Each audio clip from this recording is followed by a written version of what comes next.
A school in Woodland Hills is giving a whole new meaning to higher education. Valley View's Peshman Mokhtari brings us more from the newsroom.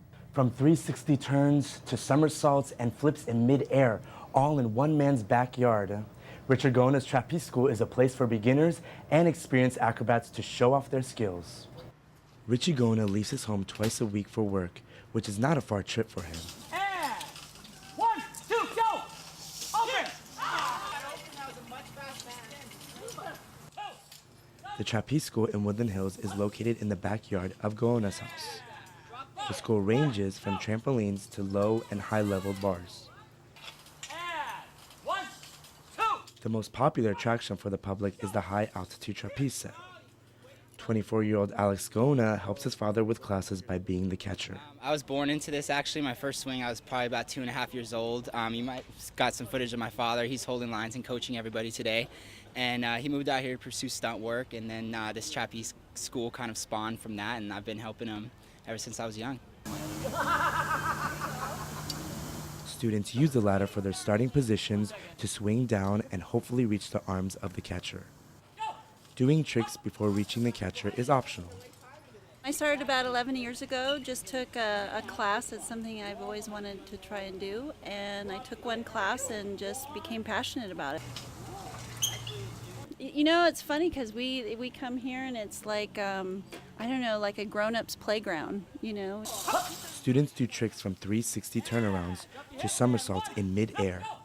A net is provided below for the safety of others.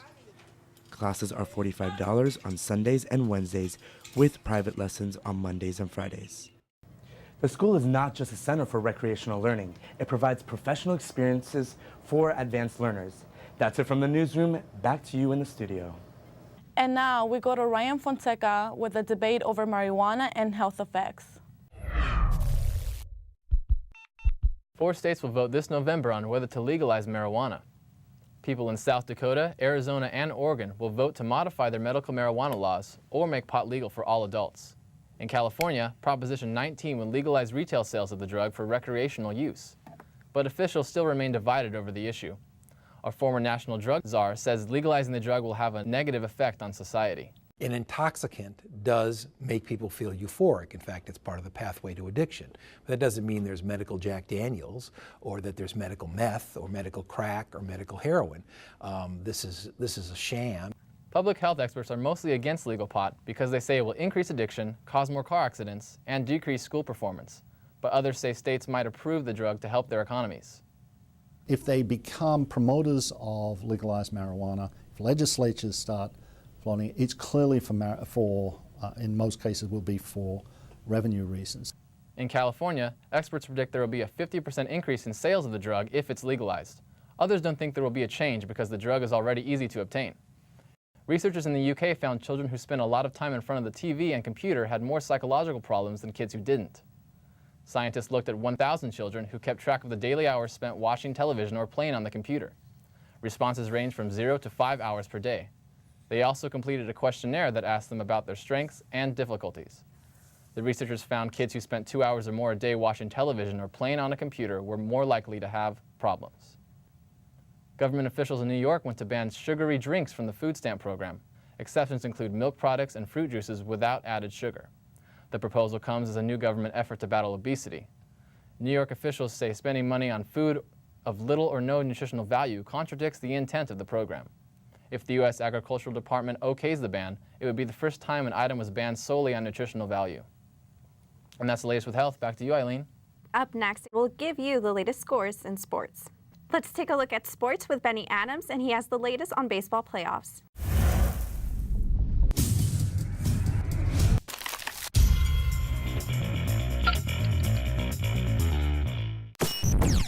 The Oakland Raiders moved to 2-3 in a week AFC West Division. The Raiders' special team started strong as Mike Cyphers gets his punt blocked in return for an early touchdown. Later in the third, the Chargers are on top with the score 17-15. Phillip Rivers delivers the bomb to Malcolm Floyd. With a minute left in the fourth quarter, Michael Huff gets a clean hit on Phillip Rivers, who coughs up the football. Tyvon Branch scoops up the rock and takes in the full 64 yards to pay dirt. The Raiders end a 13-game losing streak on the Chargers that dates back to 2003. The undefeated Kansas City Chiefs faced off against a hobbled Indianapolis Colts defense in Indiana. With the score 3-0 in the second, Peyton Manning zips a bullet to Reggie Wayne for the first down. Later in the second, an energized Colts defense blasts Jamal Charles, causing him to turn over the football. In the third, Manning drops back and throws it directly to Chiefs safety John McGraw. 4 minutes left in the fourth, the Colts hand off to running back Mike Hart, who breaks tackles on his way to an 11-yard touchdown run. Hart's touchdown pushed the Colts to a 19-9 victory, delivering the first loss of the season to the Chiefs. The Minnesota Vikings are taking on the New York Jets this week, but much of the Vikings news is being made off the field. Brett Favre was named in a sexting scandal with former Jets game hostess Jen Sturger. Favre allegedly sent racy voicemails and pictures of himself to the woman. NFL Commissioner Roger Goodell said that the league would investigate the accusations and determine whether Favre violated the personal conduct policy. The Giants pulled out a win over the Atlanta Braves, despite the Braves being 1 out away from victory. In the first, Brooks Conrad drops an easy out to right field, scoring a runner from third base. Giants pitcher Freddie Sanchez turned in a dominant performance, striking out 11 and carrying a no-hitter into the sixth. In the eighth inning, the Braves' Eric Hensky belts a solo home run to right field, putting the Braves on top 2-1.